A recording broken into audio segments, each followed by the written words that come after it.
Saudi अरब से मिलने वाले अरबों डॉलर के इमदादी पैकेज और आईएमएफ से मुज़ाकरात कामयाब होने की इत्तलात के बाद मुल्क भर में अमरीकी डॉलर के मुकाबले में रुपए की जो कदर है वो बहाल होने लगी है और स्टॉक मार्केट में भी जबरदस्त तेजी रही है।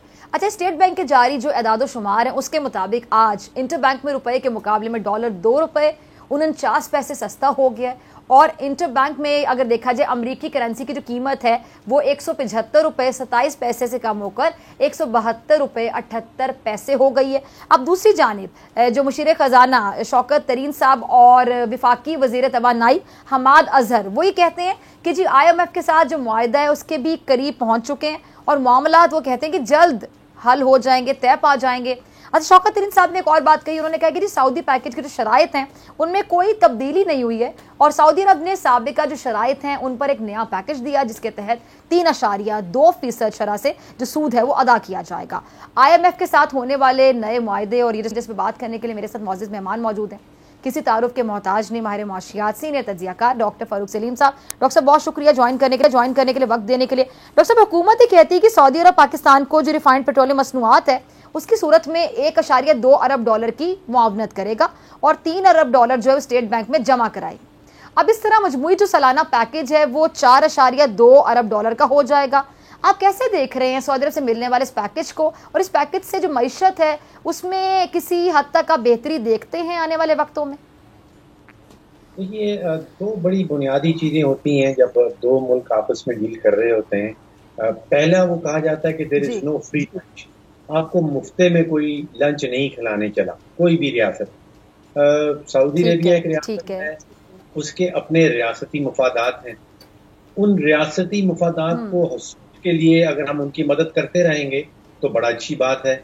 हमने पहले भी तारीख में देखा कि अगर हम उनकी बात नहीं सुनेंगे तो वो अपने पैसे जो हैं वो रिकॉल कर लेते हैं, वो कहते हैं हमारे पैसे जो हमें वापस कर दिए जाए।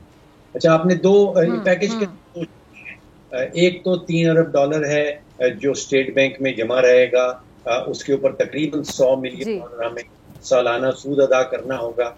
वो आप सोचिए कि जैसे हाथी के दांत दिखाने वाले होते हैं, ये उसके मुताबिक है। इसको अमलन हम इस्तेमाल नहीं कर सकते, लेकिन ये हमारे स्टेट बैंक के रिजर्व्स में नजर आएंगे कि देखिए स्टेट बैंक के रिजर्व जो है वो बड़े तकड़े होते हैं। अलामती है, सिंबॉलिक है, इसका हम इस्तेमाल नहीं कर सकते। कोई तोहफा ना समझे इसको, ये तोहफा नहीं है, ये सूद के ऊपर एक कर्जा हमें दिया गया है, इसके ऊपर हम 100 मिलियन जैसे मैंने कहा सालाना सूद देंगे।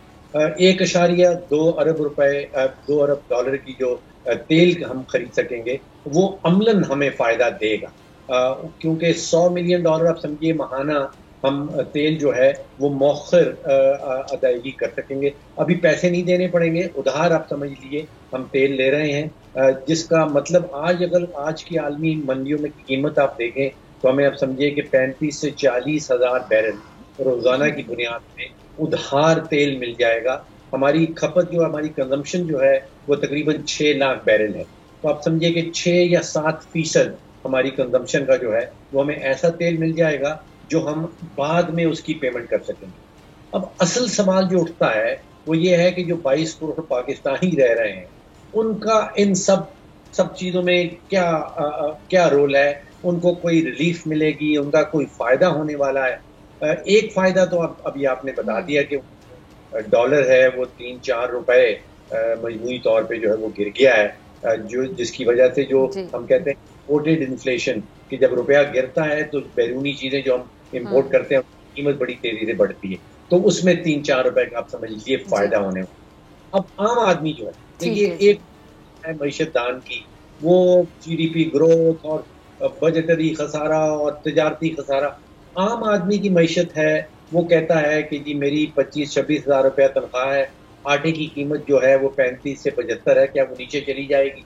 तो उसका जवाब यह है कि आटा सस्ता होने वाला नहीं है। ये शौकत तरीन साहब ये कह रहे हैं जी IMF के साथ तकरीबन जो तमाम मामलात हैं वो तय हो चुके हैं। तो डॉक्टर साहब, क्या इस दफा IMF बहुत ज्यादा सख्त शराइत रख रहा था जो इतना वक्त लग गया हुकूमत को बाकायदा अब IMF को मनाने में इतना वक्त लग गया? देखिए, ये जून से ये मामला शुरू हुआ है और 3 कोशिशें हो चुकी हैं मनाने की।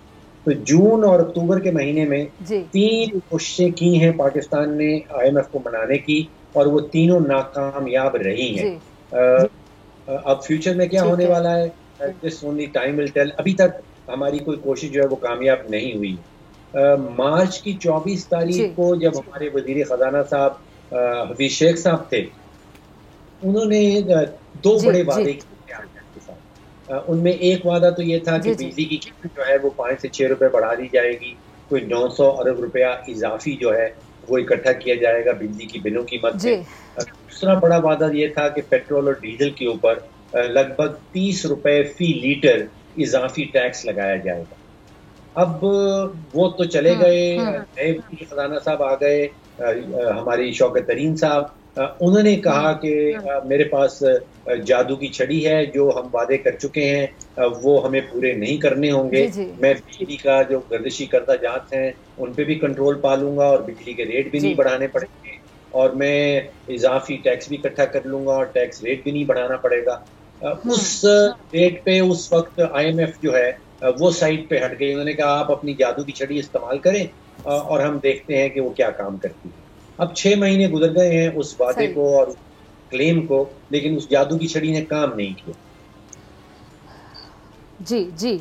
अच्छा डॉक्टर साहब, ये कुछ दिन पहले मारूफ बैनुल-अक़वामी जरीदा जो द इकोनॉमिस्ट, आपने भी पढ़ा होगा, उसने अपनी रिपोर्ट में महंगाई के हवाले से बताया है कि जी महंगाई के एतबार से पाकिस्तान दुनिया के 43 ममालिक में चौथे नंबर पर है, और पाकिस्तान में गुज़श्ता माह महंगाई की शरह 9% रही है। तो क्या जो महंगाई की वजह हुकूमत की ख़राब पॉलिसीज़ हैं, कि हुकूमत की इकॉनमी को लेके, मईशत को लेके जो डिसीजन मेकिंग पावर होती है, हिकमत अमली कह लें, स्ट्रैटेजी कह लें, पॉलिसीज़ हैं वो बहुत ज़्यादा ख़राब हैं, या फिर बकौल हुकूमत की, हुकूमत तो ये कहती थी कोरोना वबा की वजह से दुनिया भर में महंगाई हुई है, तो पाकिस्तान में कोई नई बात तो नहीं है, यहाँ भी हुई है?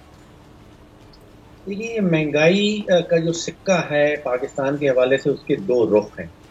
एक रुख तो ये है कि आटा, चीनी, बिजली, ये 3 चीजें मैंने इसलिए कही कि ये सारी चीजें पाकिस्तान में बनती हैं। हुकूमत पाकिस्तान खुद आटे की सपोर्ट प्राइस फिक्स करती है, हुकूमत पाकिस्तान खुद से गन्ने की सपोर्ट प्राइस फिक्स करती है, शुगर मिलें सारी पाकिस्तान में लगी हुई हैं। अगर इनकी कीमतें 100% बढ़ गई में, तो ये तो हुकूमत की जिम्मेदारी बनती है, डायरेक्ट जिम्मेदारी बनती है, और ऐसे कहा जा सकता है कि ये हुकूमत की बिजली के नतीजे में। दूसरा रुख जो सिक्के का है, चीजें हैं जो बाहर के आलमी मंडियों से इंपोर्ट करते हैं, जैसे तेल है, पेट्रोल या डीजल। अब वो पिछले साल आलमी मंडियों में $37 का बैरल था, अब वो $80-85 पे चला गया है।